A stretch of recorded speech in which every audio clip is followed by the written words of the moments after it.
আমাদের একটা পলিসি আছে, সেই পলিসিটা হচ্ছে গিয়ে আপনি যদি কোনো ভদ্রমহিলা বা যে কেউ আমাদের এখান থেকে লোন গ্রহণ করে এবং সে যদি মারা যায় তাহলে তাকে কিন্তু আমরা সমস্ত লোনটা মাফ করে দিই।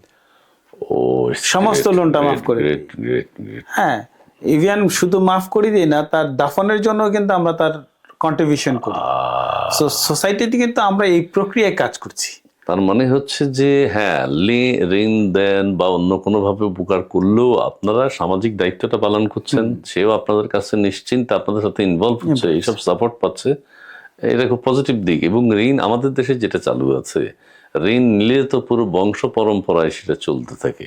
আপনাদের এখানে মানে যিনি মারা যাবেন না, মারা তো সবাইকে যেতে হবে, তার ঋণ কার্যক্রম মওকুফ করে দিচ্ছি ওটা।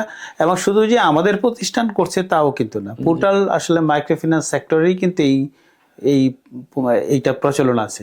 যখনই কেউ মারা যাবে ঋণগ্রস্ত, তখন তার পুরো ঋণটা আমরা মওকুফ করে দিই। শুধু ঋণটাই মওকুফ না, ইভেন ধরেন যে আমরা যে সাপ্তাহিক সঞ্চয়টা নেওয়া হয় বা আমাদের কাছে যদি তার কোনো প্রকার সঞ্চয় জমা থাকে, আমরা কিন্তু সেই সঞ্চয়টা তাকে ফেরত দিই।